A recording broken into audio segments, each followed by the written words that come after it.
Good morning and good afternoon, ladies and gentlemen. We would like to welcome you to the first of our two webinars dealing with foreign direct investment approvals in Europe and the US. Today, our focus is on Europe, where we see relevant deals and amendments of the FDI approval regimes making the headlines nearly on a weekly basis. My name is Klaus Riemer. I'm a partner in the Frankfurt office of Mayer Brown, heading the firm's German corporate M&A practice. From Brussels, join us my partners Paulette van der Schuren, leading the Brussels Trade and Customs team, and Jens-Peter Schmidt, co-heading the European antitrust practice at Mayer Brown. And finally, Associate Stefan Glasmacher from Düsseldorf, also a member of Mayer Brown's German corporate practice. Before we start, I have a quick note on technical matters. During our webinar, your audio lines are put on mute, but you're certainly welcome to use the Q&A feature to ask questions. We will then answer your questions by email or telephone following the webinar. The webinar will be recorded and the audio file will be made available to you. This session will take about 30 minutes. With that being said, let's get started. What is the concrete agenda today? First, we will have a look at the German FDI approval regime. We will then move on to flashlights on the UK and French FDI regimes, and this will then culminate in a description of the new EU proposals on FDI. And finally, we will look at parallels to the EU and national merger control regimes. So let's start with Germany, where we have the famous Extron case, which even made it to the headlines in the United States, and significant amendments to the German FDI regime.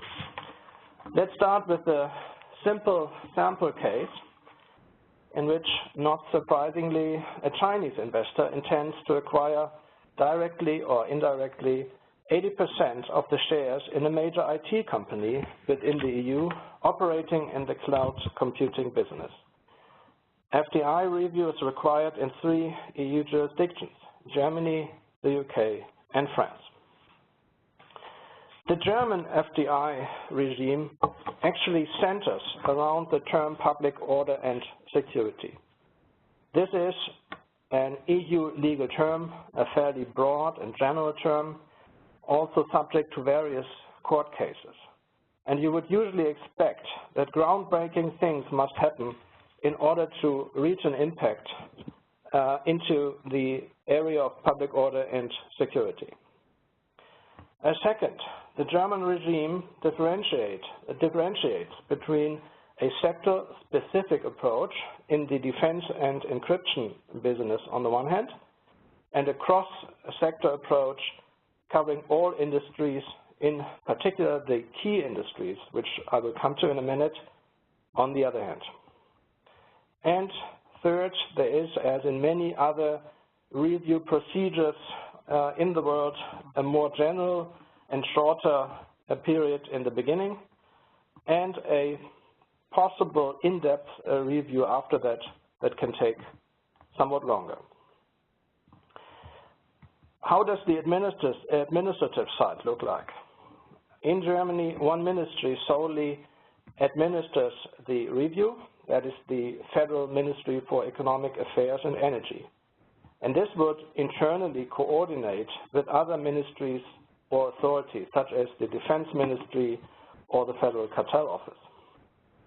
If there is a prohibition, this must be decided by the entire federal government, and that includes all federal ministers and the Chancellor, and therefore constitutes a significant hurdle for a prohibition.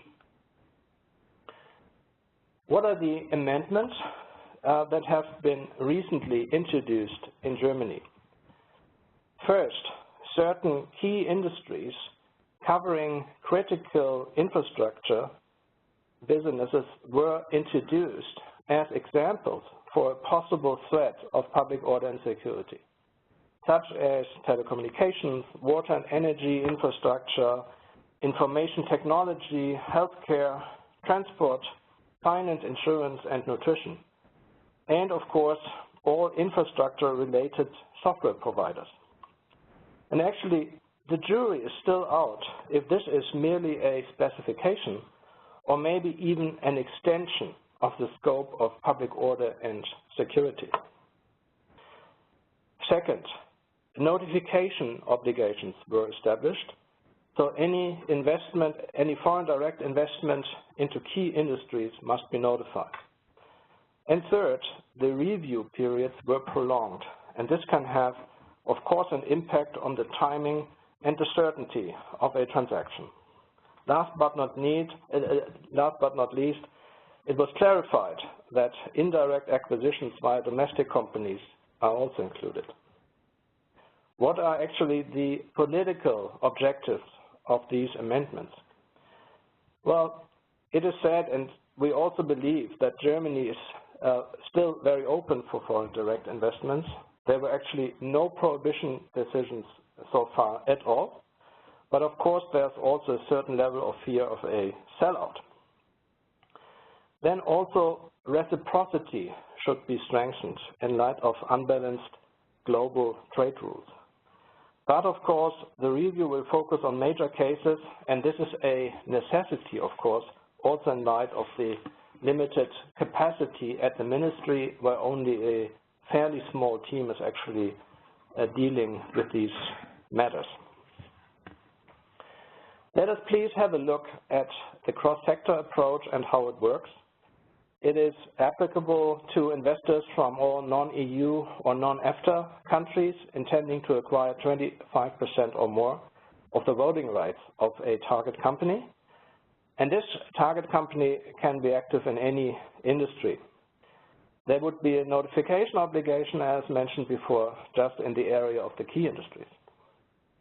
The ministry would usually be notified or become aware of a transaction by other sources and would then start a review process, and within 3 months must decide if they enter into a phase 2 in an in-depth review process, which may last 4 months. And this will then lead to a final decision of the ministry. The best case for an investor would still be to apply for a clearance certificate. This is kind of a short track or fast track proceeding, and the ministry has only 2 months in order to come up with a decision. Just a brief look at the sector-specific approach, which is applicable to any foreign investor in the defense and encryption businesses and always has to be notified. What does this all mean for the preparation of an M&A deal? The party must ask many questions and must check, is the deal subject to FDI review procedure at all? Is the target part of the key industries? So parties need to reserve more time and effort to the FDI approval and the planning therefore. One decisive question is if a notification is required, and if the answer is yes, the notification should be done in order to avoid problems later on. The best case is the clearance certificate due to the limited period of 2 months. Unlike the merger control proceedings, there's no strict prohibition to execute a transaction prior to a decision of the ministry. But drastic sanctions could be imposed, such as void the voting rights, appoint a trustee to sell to a third party, if the ministry decides to prohibit the transaction later on. And therefore the parties need to closely coordinate between themselves in connection with filing the documents with the competent German ministries, which actually makes hostile deals more difficult as well, because in those deals there's less coordination between the parties. And the parties also need to be prepared to discuss remedies or conditions for approval with the ministry. Of course, there are certain SPA provisions that need to be negotiated in connection with the FDI situation. For example, FDI clearance or no prohibition result will normally be provided as a condition to closing. The parties need to discuss risk allocation such as the possibility of a hell or high water provision like in the antitrust, breakup fees, or an insurance in case of a prohibition of the transaction. And finally, there will be clauses covering the cooperation in connection with the filing and the communication with the competent ministry. Well, that's it on Germany. Let me please hand over to Stefan, who is going to report on the UK and on France. Thank you very much, Klaus. Now we would like to shed some light on the FDI mechanisms in the UK and France. To begin with, let's take a look at the FDI mechanism in the UK, where we see some differences to Germany's regime. In general, there are three different ways of reviewing FDIs in the UK. The merger control legislation, specific legislation, and so-called golden share. Normally, the Competition and Market Authority, in brief CMA, reviews FDI under the merger control regime. It is entitled to review FDI if certain UK or EU merger thresholds are met. So there is no difference between EU and non-EU investors. Besides merger control-related considerations, the review also covers reasons of public interest as national security, financial stability, and media plurality, which represents the gateway for FDI scrutiny. Most recently, the CMA has proposed amendments to the merger control regime, allowing for national security analysis on deals involving UK companies with a revenue topping £1 million instead of a previous threshold of more than £70 million. It is important to know that there is no obligation to notify a transaction to the CMA. The UK, in general, has a voluntary disclosure regime. However, the CMA has a toolbox of rights to intervene. Besides the merger control regime, the UK government can review FDIs on the basis of specific legislation, for example, under the Industry Act. However, there has not been any interference under such act yet. Furthermore, the UK government holds so-called golden shares in different UK entities, allowing the UK government to block any disliked investment. Last but not least, let's look ahead. What can we expect in the future regarding to FDI in the UK? In the long term, it is possible that the UK government will change the system to a mandatory notification obligation for mergers and FDI. And in the short term, the highlighted reduction of the review threshold to £1 million may apply. Furthermore, the UK government elaborates a white paper, which shall be published in 2018, that will include main parts of a new screening regime, all being subject to Brexit and the Brexit negotiations. After presenting the situation in the UK, which is quite different to the German system, I now would like to turn to the FDI review system in France. Since the system is quite similar to the German approach, I would like to highlight the main differences only. One of those differences is the possibility of waivers. There are some cases in which foreign investors do not need a prior approval, for example, for intra-group transactions. Moreover, it should be noted that France provides for a strong company participation regime. So the target company's management is entitled with own rights to complicate or even block the deal. Its toolbox includes, for example, the issue of equity security. Moreover, long-term shareholders are rewarded with double voting rights, and the target's work councils must be consulted. That brings me to the end of my section.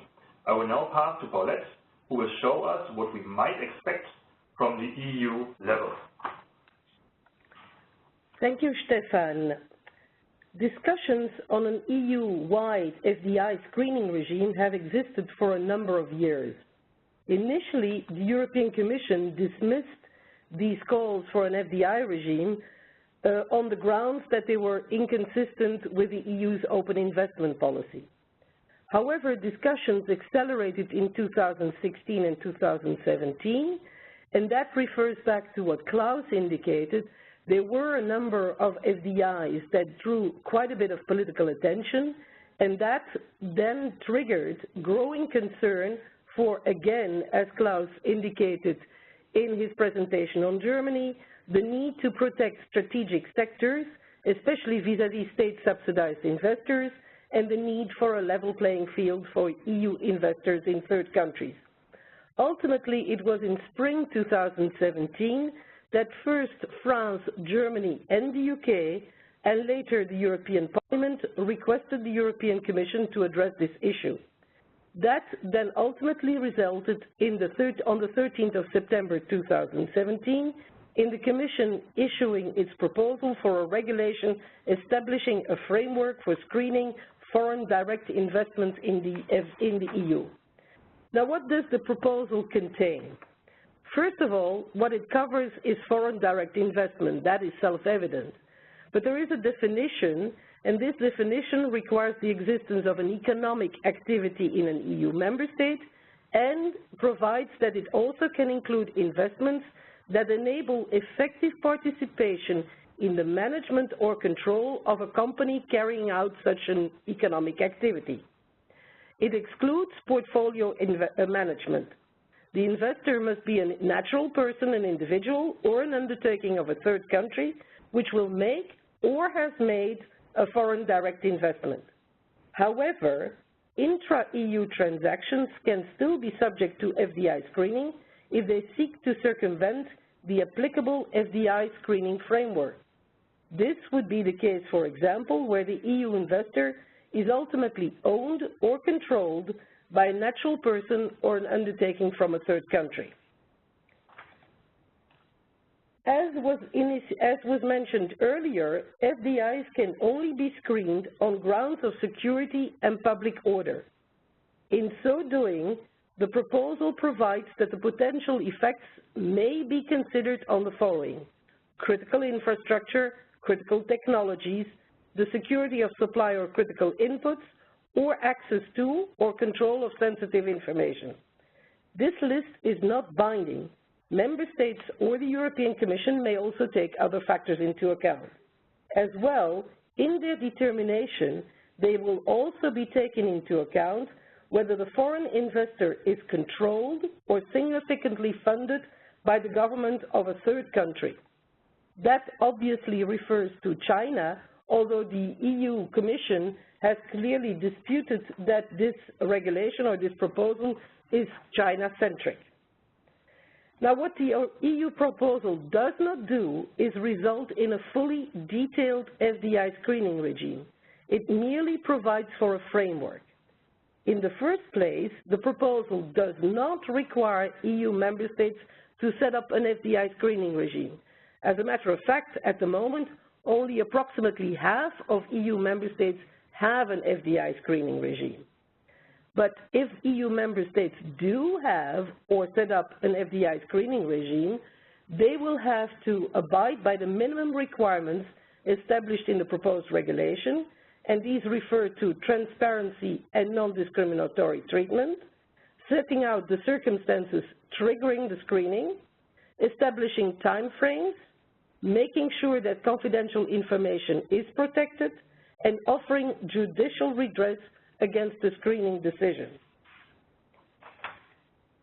The proposal also provides that the EU member states among themselves and with the European Commission must cooperate.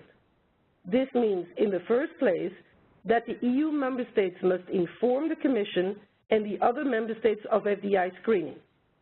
In the second place, regardless of whether FDI screening is taking place in the country of investment, member states may provide comments, and the European Commission may issue an opinion on any FDI planned or completed. The European Commission can even do so if none of the EU member states have commented. The EU member states and Commission may also request any information necessary from the member state of investment. Now, these comments or the European Commission opinion are not binding. The proposed regulation provides, and I quote, that due consideration must be given to comments or opinions, but no binding effect. Let us now turn to the European Commission itself. According to the proposal, the European Commission itself will be entitled to screen FDIs if these investments in question are likely to affect projects or programs of union interest. And these projects or programs have been defined as those which involve, first, a substantial amount or a significant share of EU funding, or second, if they are covered by union legislation regarding critical infrastructure, critical technologies, or critical inputs. The proposal is accompanied by an indicative list of these projects or programs, and they include, for example, the European GNSS programs involving satellite navigation systems, but also the Trans-European Networks for Transport, Energy, and Telecommunications. As the list is indicative, other projects or programs may be taken into account, and the documents accompanying the proposal have referred to legislations on the energy sector, certain raw materials, cybersecurity and electronic communications, air transport, financial sector, or even dual-use items. When the Commission determines itself that an FDI is likely to affect projects or programs of union interest on grounds of security or public order, it may request information it deems necessary to issue its opinion, or secondly, it may issue an opinion to the member state where the FDI is being planned or completed. Now, this opinion, again, is not binding. However, the language that the proposal uses in qualifying the opinion is a bit different from what I mentioned earlier. In this case, the member state of investment must, and I quote, take utmost account of the opinion. In addition, the member state must also provide an explanation to the Commission in case its opinion is not followed. Therefore, although non-binding, the opinion of the Commission will still carry a certain weight. In sum, the proposed regulation as it stands now should increase the transparency, the predictability and reliability of the FDI screening regimes that have been set up by the EU member states. However, what it will not do is to harmonize fully the actual FDI screening mechanism in the EU member states. By way of examples, the factors to be taken into account are illustrative and non-exhaustive. Member states may take other factors into account. Investment thresholds have not been set, and notions like control have not been defined or interpreted. But on the other hand, the fact that there is cooperation between the member states and with the European Commission, the fact that there will be also a more structured framework for exchange of information means that there should be, if the proposal is adopted, a further coordination in the application of domestic laws. And in addition, it can be anticipated that additional scrutiny of FDIs is likely to occur. Now, the last question is, where do we stand on the adoption of this legislation, of this proposed regulation? Well, in fact, its adoption, its ultimate content, and the timing for adoption is uncertain. That is in part the result of the fact that it needs to be adopted by both the Council and the European Parliament.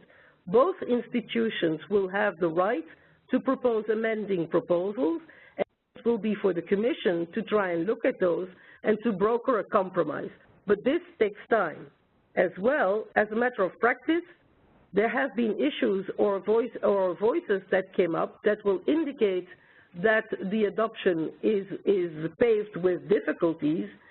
Germany, France, and Italy have welcomed the Commission's proposal, but other countries like the southern and eastern countries have voiced concerns.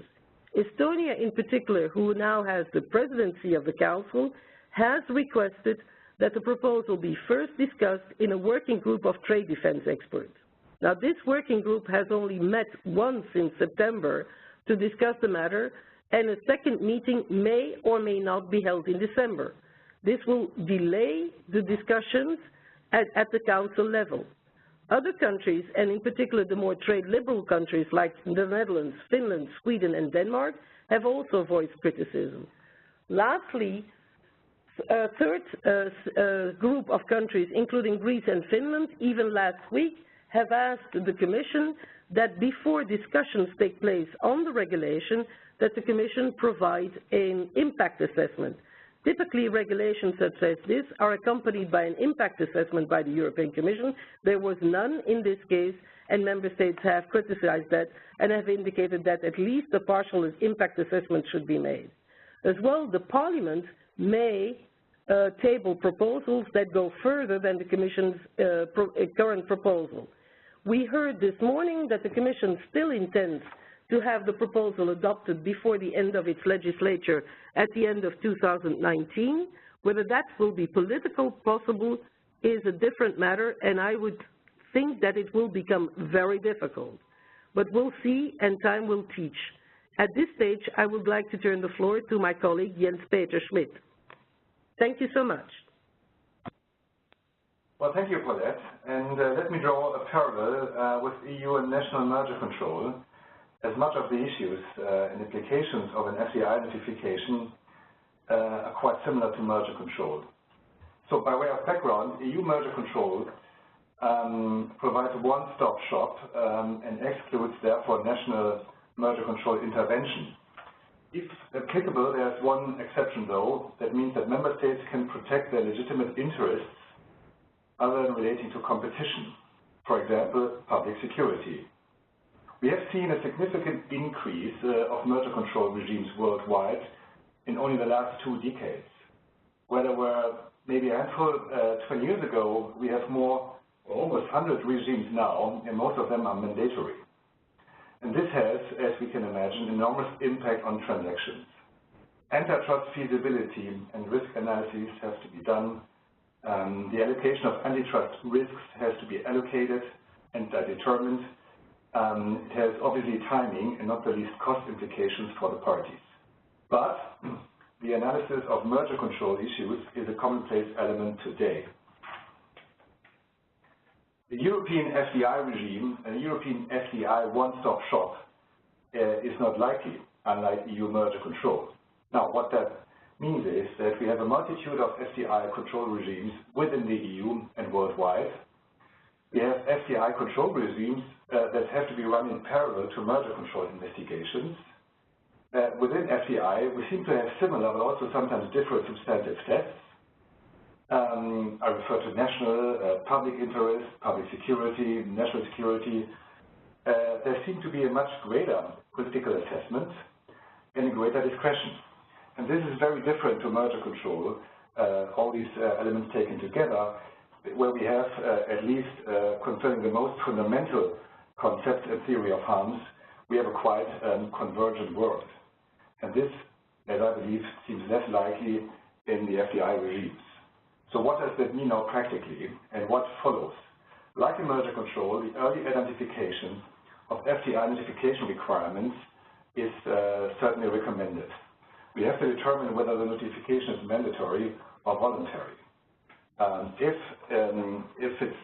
the approval or non-intervention decision is needed for closing, or you better want it, such decision, to gain the political certainty needed or wanted. If no decision is made, what are the risks of intervention and subsequent prohibition? In part, there are identical or at least similar elements of an FDI and a merger control notification. For example, the transaction structure has to be described, the corporate structure of the parties, the activities, of course, strategies, and so forth. In that respect, one lesson from merger control is certainly consistency is king. And not only between the FDI submissions worldwide, but also between the FDI submissions on the one hand and the merger control submissions on the other hand. Because, also a lesson from the merger control world, the information exchanges between authorities and governmental units is there.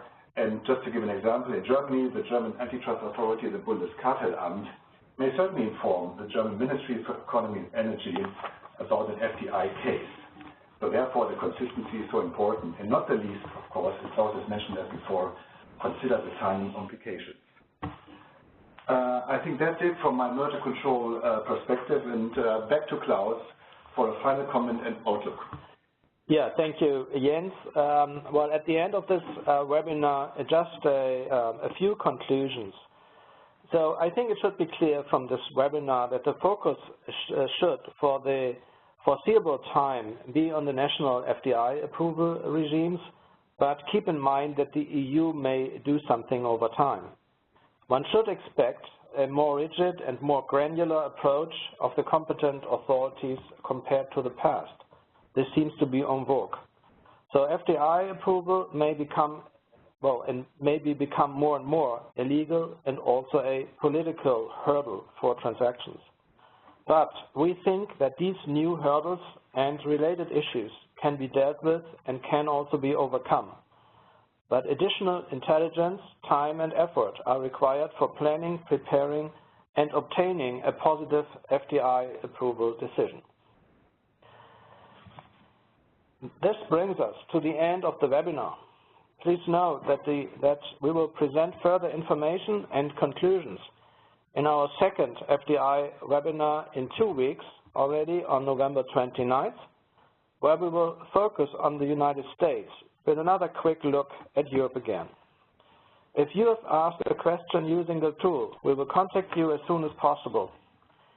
We are, of course, at your disposal with our expertise on FDI approval matters. Feel free to give us a call or write an email. As mentioned, you will receive a follow-up link to our homepage where you can retrieve the presentation and the audio file. Thank you again for your participation and have a good day.